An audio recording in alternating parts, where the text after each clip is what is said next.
विश्वनाथ मम नाथ पुरारी, त्रिभुवन महिमा विदित तुम्हारी।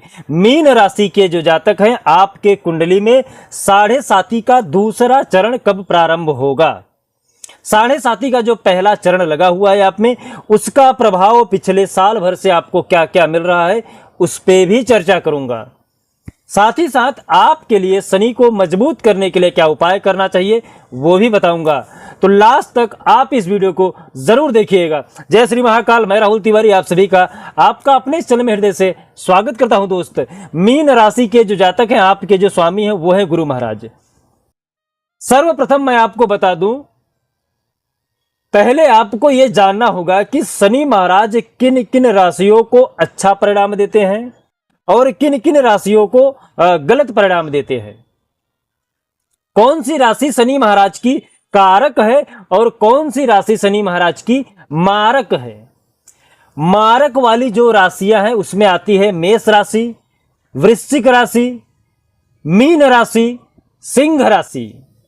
ये जो राशियां हैं ये शनि महाराज के लिए मारक की दृष्टि में आती है। मारक मतलब शत्रु के दृष्टि में आती है। मीन राशि के जो भी जातक हैं, शनि महाराज यहां पे ज्यादातर आपको गलत परिणाम देंगे। मैं आपको डराने के लिए या फिर आपको खुश करने के लिए कुछ ऐसी बात नहीं बोलने वाला हूं। जो आपका कुंडली कहता है वही बताऊंगा, जो सच है वो बताने का प्रयास करूंगा। और अपना आप पिछला 8 से 10 महीने में अनुभव करिए कि शनि महाराज ये परिणाम आपको दे रहे हैं कि नहीं। जब से 7.5 लगा हुआ है तब से 8 से 10 महीने में मीन राशि के जो जातक हैं, क्या क्या परिणाम शनि महाराज दे रहे हैं, राहु महाराज दे रहे हैं। राहु महाराज आपकी कुंडली के लग्न में बैठे हैं।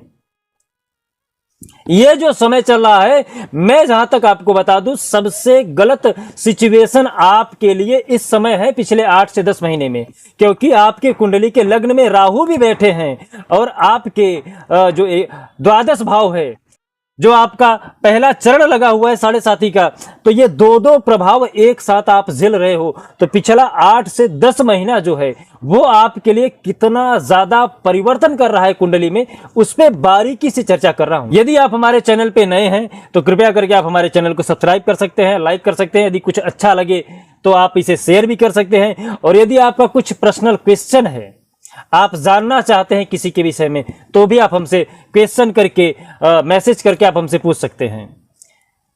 7.5 का ये जो 8 से 10 महीने वाला पीरियड है, उसी में राहु महाराज लग्न में बैठे हुए हैं। सर्वप्रथम शनि महाराज आपके एक्सपेंस में वृद्धि कर रहे हैं। प्रथम चरण में बता रहा हूं, सर्वप्रथम आपके एक्सपेंस में, क्योंकि जो द्वादश भाव है जहां पे शनि महाराज इस समय विद्यमान है वो राहु का क्षेत्र है। और 7.5 के समय में मीन राशि के जातक को शनि महाराज यहां पे खर्चों में वृद्धि करेंगे। अनावश्यक खर्चे, आप हालांकि खर्चा भी पूरी तरह से कर लोगे, कहीं ना कहीं आप उससे बाहर निकल जाओगे, लेकिन परेशान तो होना ही पड़ेगा आपको। आपका मन शांत नहीं है। शनि महाराज की जो तीसरी दृष्टि पड़ रही है आपके कुंडली पे, आप अनुभव करिएगा कि बचत का प्रमाण आपका कितना कम हो गया है। आपने अभी तक जितनी भी पूंजी बचा के रखी थी, या फिर आप जो कार्य करने वाले थे, जिसके लिए आपने पैसा इकट्ठा किया था, वो पैसा कहीं ना कहीं आपसे अब दूर हो गया है।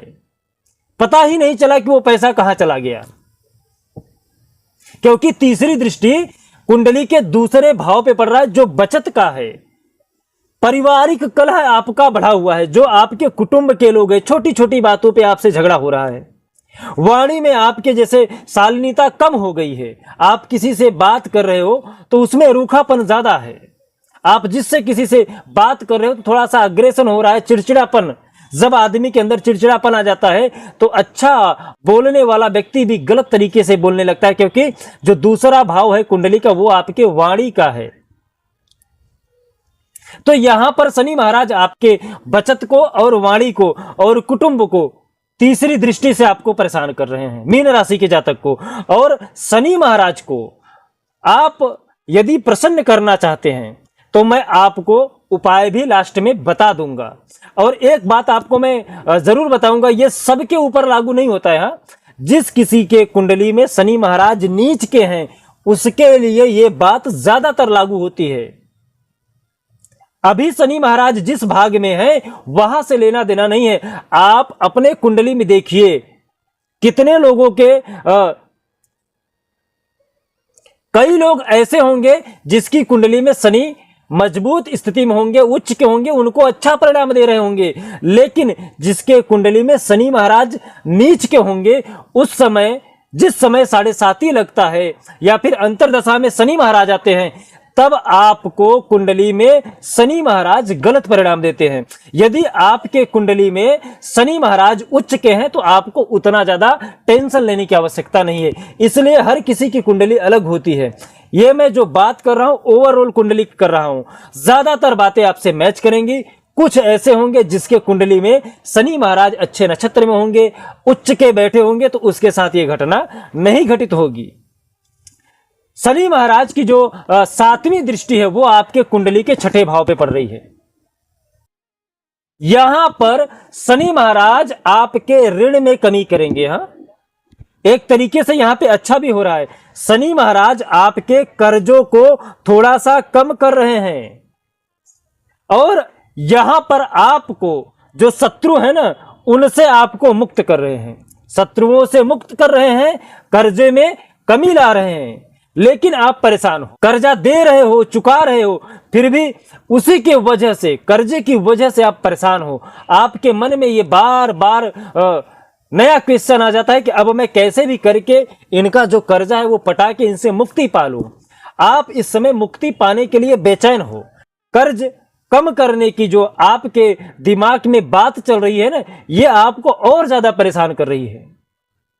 शत्रुओं का प्रमाण आपका कम होगा, शत्रुओं पर आप विजय प्राप्त कर लोगे निश्चित रूप से। जब तक शनि महाराज आपके कुंडली के 12 भाव में बैठे हैं, तब तक शनि महाराज की जो 7वीं दृष्टि है आपको हर तरीके से शत्रुओं पर विजय दिलाएगी। शनि महाराज की जो 10वीं दृष्टि है वो आपके कुंडली के 9वें भाव पे पड़ रही है, अर्थात आपके भाग्य के स्थान पे पड़ रहा है। यहां से आपका पूजा पाठ में, धर्म कर्म में आपका मन थोड़ा सा कम लगेगा। जो कार्य आप धर्म में करने जाओगे वहां पर शनि महाराज आपको अवरोध उत्पन्न कर देंगे। जिस तरीके से पूजा पाठ आप पहले करते थे, अब वैसा नहीं कर पा रहे हो। कहीं न कहीं आपके पूजा पाठ में शनि महाराज विघ्न डाल रहे हैं, धर्म के क्षेत्र में हानि कर रहे हैं, पुण्य में आपके कमी कर रहे हैं। क्योंकि शनि महाराज की जो 10वीं दृष्टि है वो आपके कुंडली के भाग्य के स्थान पे पड़ रहा है। भाग्य आपका साथ नहीं दे रहा है। जिसके साथ धर्म रहता है उसी का भाग्य उसका साथ देता है। तो यहां पर आपका भाग्य आपका अवरोध उत्पन्न कर रहा है, इसलिए आपको शनि को निश्चित रूप से मजबूत कर लेना चाहिए। वैसे 29 मार्च 2025 को आपके कुंडली में 7.5 का दूसरा चरण लग जाएगा।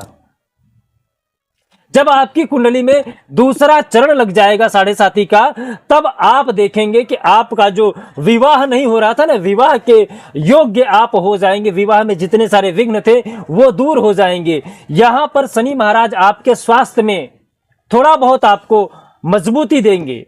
शनि महाराज को आप गलत मत समझिए, शनि महाराज न्याय के भी देवता हैं। शनि महाराज जब 7.5 लगाते हैं, जो प्रथम चरण रहता है ना, प्रथम चरण में आपको बहुत ज्यादा परेशान करते हैं, दूसरे चरण में आपको संभलने की ताकत देते हैं। अभी जो आप इरिटेट हो रहे हो, परेशान हो रहे हो, नकारात्मक से पूरी तरह से जूझ रहे हो, ये प्रथम चरण में आपको ऐसा होगा ही होगा। 29 मार्च तक आपके साथ ये घटना होती रहेगी। लेकिन 29 मार्च 2025 के बाद आप देखेंगे कहीं न कहीं आपकी गलतियां आपको समझ में आने लगेगी।